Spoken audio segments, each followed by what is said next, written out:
Thank you, Carl, for the introduction. And first of all, I want to thank you for the opportunity to be here and to share some thoughts and to share stage with renowned scientists and researchers such as Sverre Lodgaard, and also to share stage with the Norwegian Minister of Defense and also Kate Hansen Bundt. It's inspiring. First off, I would like to, in my presentation talk, I will talk about Egypt in 2011 and from 2011 and also until now. And I will also share with you the best day of my life, which is also the worst day of my life. That was in Cairo in 2013, on the day I got married in Cairo. And that was the day, officially I'd say, that the Arab Spring in Egypt and in Cairo turned into a bloody winter. And towards the end, I will share with you what some of you might know. The previous president, Donald Trump, being Donald Trump, what he called and named quite publicly the now president of Egypt at the G7 summit in 2019. We'll get there. So, 2011 is my first trip to Egypt and my first trip to Cairo. I walk out of the hotel and I go down to this massive open square. And in this massive open square in the middle of the million city, Cairo, in the metropolis, it's thousands upon thousands upon thousands of people sitting, standing, dancing. It's women with hijab, it's women without hijab, it's children, it's men, it's adults, young, it's all types of different people gathered in this Tahrir square, which has become the symbol of the Arabic Spring. And I go down there I'm a journalist, and Mubarak had just resigned. So I go down there to talk to the people who had participated in the Arabic Spring, to hear their thoughts. Why are they there? What are they hoping for? And what is it that they have been experiencing? And I remember in particular, I met a female, a young woman about my age, who worked as a journalist. And I started asking her, and your parents didn't want you to be here even, and yet you went here with the dangers it faced you to go here with the other people. You defy your parents, and why did you do all of this? And then she said, at this time, when Mubarak was the president, it was a military rule. Working as a journalist was almost like a joke, because I couldn't write what I thought. I couldn't say what I thought. I couldn't speak my mind. There was nothing I could do. My friends, I have friends with very, very good grades. They're engineers and they have top grades, very bright, shining young people, and they cannot get jobs. And she told me also she saw people who had just finished, young students who just finished high school with top grades. Very, very hardworking, smart young people. They could not get into the universities they wanted to and should be according to their grades, because kids or students with connected or rich parents, they got there instead. And they mentioned again, this journalist and many others at Tahrir Square, they mentioned again and again and again the corruption, the bakshish, the money that you have to pay under the table to get just about anything done. But she and the other, they were so hopeful back in 2011, and they knew that next year there will be an election. And they were so hopeful, for a new bright future for the country and a new turn. And 1 year passed, and many of you know that there were, in the initial round, you had 5 candidates that you can choose from, and then there was 2 candidates left. The 2 that got the most votes from the initial round of the presidential election, 2 were left. And the choice that the voters and the citizens had in the history, the first free election in the history of Egypt, that was officer, a general from the Air Force with, I'd say, close ties with the previous Mubarak regime. Basically, a continuation of the previous regime, which in all honesty, it must be said that quite a few people supported the old regime also, and many saw them as a stabilizing factor because they represented the armed forces. So you had the old regime basically in this hand, and in the other hand you had Mohammed Mursi from the Muslim Brotherhood.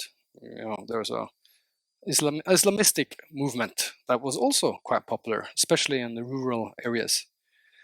And the election came, and Mursi was elected. He won by 1% of the votes back in 2012.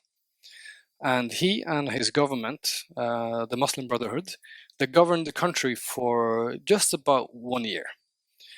Some liked them, some strongly disliked them, and in particular the armed forces, the old power holders, they did not like him at all.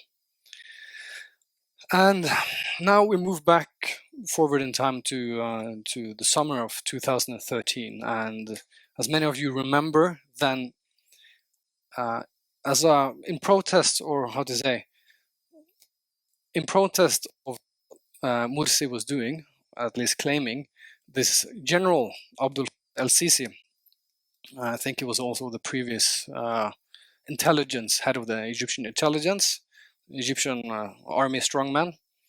He took power with a military takeover or coup, whatever you want to call it. And as that happened, when the military regained their power, thousands upon people went back to Tahrir to protest. Not only Tahrir, many different places all over Cairo. And now we're back in August. It's the 14th of August, 2013. I'm about to get married. I'm nervous, as you are on your wedding day. My lovely wife, she's from Yemen. Her family came from Yemen to Cairo, and my family came from Norway, Oslo, to Cairo. We kind of met in the middle in order for us to get married. And on my wedding day, 7 o'clock approximately in the morning, I'm awakened by this large, like very strong sound.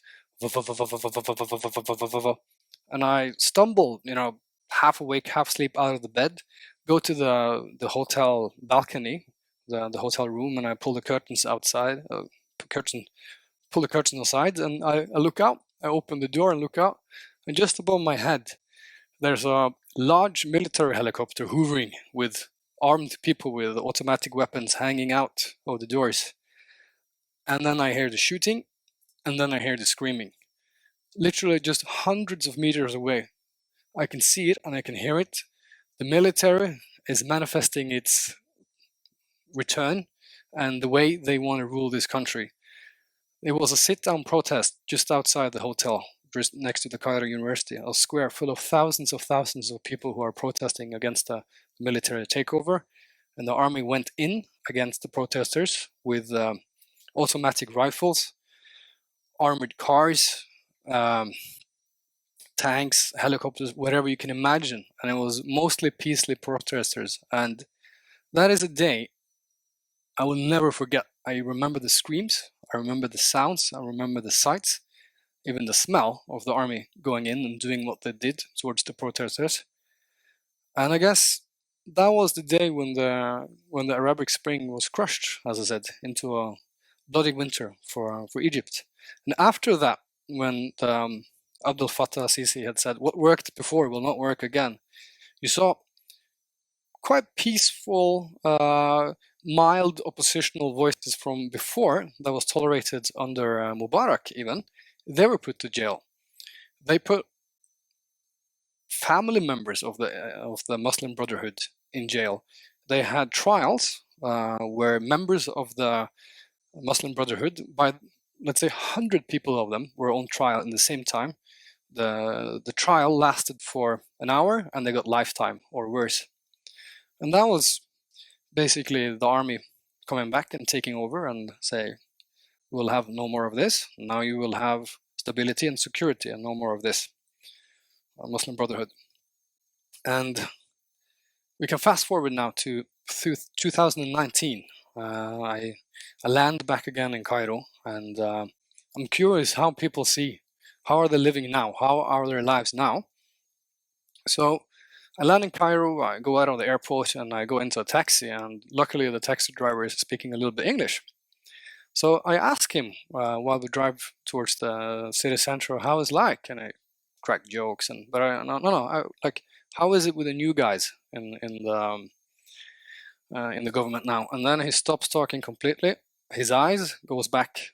You see his eyes in the mirror, in the rear view mirror, and his eyebrows are going down, and he's looking at me for what I feel for like forever. And the only thing he says, it's difficult. And then he doesn't want to talk anymore about any of that. He just mentioned though that the same year in 2019 that the Egyptian pound is no longer pegged, so it's inflation. He mentioned that the gasoline for the cab drivers and everyone else the gasoline prices are increasing a lot. The prices for cooking gas, I think, went from 30 Egyptian pounds for 25 liters of cooking gas, propane, to 130 in just that year. And in the same time, also the government had implemented or imposed VIT, tax on goods and services, 14%. All of this in just one short period of time. And democracy as we live in, we are kind of used to that. You can do those things, but through reform, it will not be accepted if you do it just within 1 year. And so people had much less money because of inflation, and the prices they were rising a lot. So it was tough financially and economically for the people living there back in 2019. And the view from our allies, the United States, on Sisi was, I guess, expressed in a way at the G7 summit, which I mentioned. Donald Trump was looking for Sisi. He likes Sisi, so he wants to meet him and tell him that. And he saw Sisi and went like this: "Where is my favorite dictator?"